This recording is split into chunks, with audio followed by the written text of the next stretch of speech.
Vamos falar agora sobre divulgação, como divulgar. Você já tem bastante informação sobre o para quem, sobre as imagens que você pode utilizar, as palavras que você pode utilizar. Agora a gente vai começar a entender onde divulgar, né? E como. Porém, antes disso, antes de ir para os exercícios, eu queria que você assistisse esse próximo vídeo que vai passar agora com o Simon Sinek, falando sobre o Golden Circle.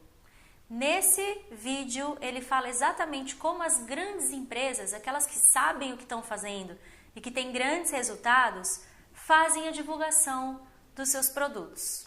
Vamos lá e depois você volta aqui comigo para a gente fazer os exercícios. How do you explain when things don't go as we assume? Or better, how do you explain when others are able to achieve things that seem to defy all of the assumptions? For example, why is Apple so innovative? Year after year after year after year, they're more innovative than all their competition. And yet, they're just a computer company. They're just like everyone else. They have the same access to the same talent, the same agencies, the same consultants, the same media. Then why is it that they seem to have something different? Why is it that Martin Luther King led the civil rights movement? He wasn't the only man who suffered in a pre-civil rights America, and he certainly wasn't the only great orator of the day. Why him? And why is it that the Wright brothers were able to figure out controlled powered manned flight when there were certainly other teams who were better qualified, better funded, and they didn't achieve powered manned flight, and the Wright brothers beat them to it? There's something else at play here. About 3.5 years ago, I made a discovery, and this discovery profoundly changed my view on how I thought the world worked, and it even profoundly changed the way in which I operate in it. As it turns out, there's a pattern. As it turns out, all the great and inspiring leaders and organizations in the world, whether it's Apple or Martin Luther King or the Wright brothers, they all think, act, and communicate the exact same way, and it's the complete opposite to everyone else. All I did was codify it. And it's probably the world's simplest idea. I call it the Golden Circle.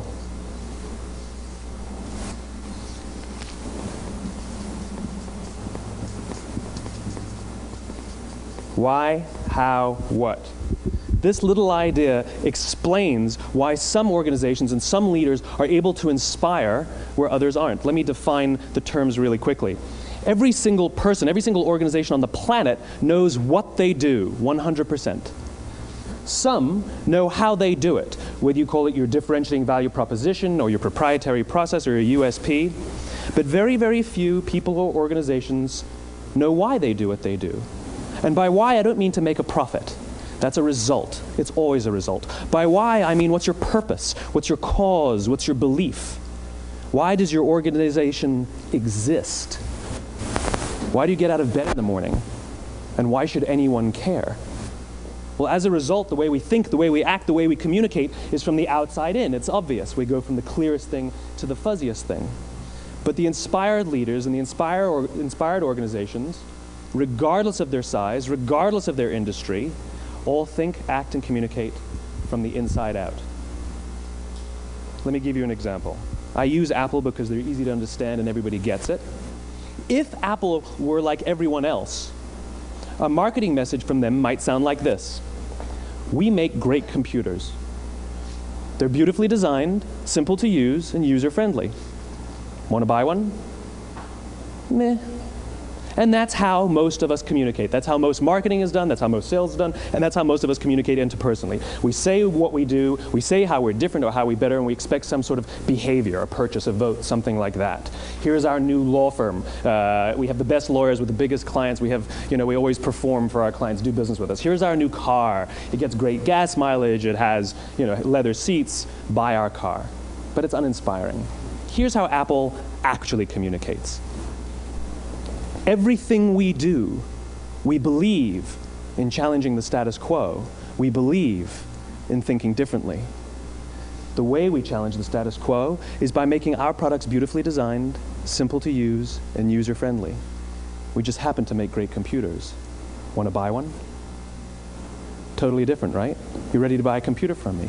All I did was reverse the order of the information. What it proves to us is that people don't buy what you do, people buy why you do it. People don't buy what you do, they buy why you do it. This explains why every single person in this room is perfectly comfortable buying a computer from Apple. But we're also perfectly comfortable buying an MP3 player from Apple, or a phone from Apple, or a DVR from Apple. But as I said before, Apple's just a computer company. There's nothing that distinguishes them structurally from any of their competitors. Their competitors are all equally qualified to make all of these products. In fact, they tried.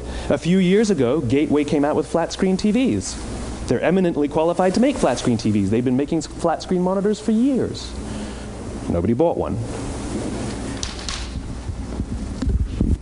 And Dell came out with MP3 players and PDAs. And they make great quality products, and they can make perfectly well-designed products, and nobody bought one. In fact, talking about it now, we can't even imagine buying an MP3 player from Dell. Why would you buy an MP3 player from a computer company? But we do it every day. People don't buy what you do, they buy why you do it.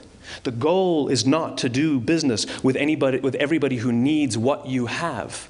The goal is to do business with people who believe what you believe. Bom, então você já viu que não adianta ficar falando o que você oferece e que o seu produto é incrível.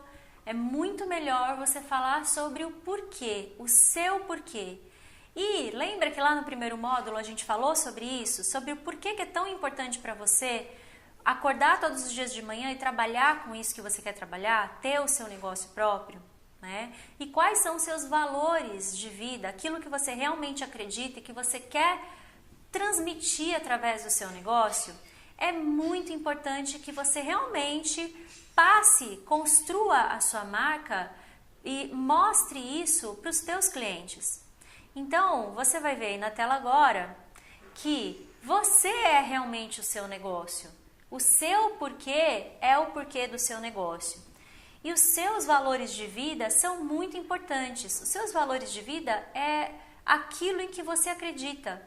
É só você pensar assim, olha, a minha vida só vale a pena se, o meu negócio só vai valer a pena se... E aí você pode chegar a várias respostas. Talvez, como eu sempre gosto de dar esse exemplo, porque ele fica bem claro, né? Talvez você dê valor para sustentabilidade. Então, se você der valor para sustentabilidade, você nunca vai oferecer um produto e trabalhar com insumos que não sejam sustentáveis, que agridam o meio ambiente, né? E você precisa transmitir esse valor através da sua divulgação. Você precisa transmitir isso para o teu cliente, porque é isso que vai fazer com que ele se identifique e queira comprar da tua marca. Então agora você vai explicar e escrever aí o porquê do seu negócio. Por que o seu negócio faz o que faz? Então vamos supor que você venda bolsas. Nossa, qual é o meu porquê? Aliás, o porquê do negócio. Eu sei qual é o meu porquê, mas qual é o porquê do negócio? Porque de repente você pode acreditar que a mulher que está se sentindo bem com ela mesma vai querer também transmitir isso para o mundo e vai escolher peças que façam sentido para ela, né? De alguma forma. E aí o seu porquê, o porquê do seu negócio pode ser muita coisa, né? Então, se você tiver alguma dúvida também, você pode me mandar um e-mail, mas eu tenho certeza que se você começar a analisar tudo que você respondeu lá no nosso primeiro módulo e tudo que você respondeu em relação à sua persona nessas aulas anteriores, você vai conseguir chegar num porquê bem bacana que realmente faça sentido tanto para você quanto para os teus clientes, tá bom? E agora a gente vai para a próxima aula com os exercícios. Vamos lá!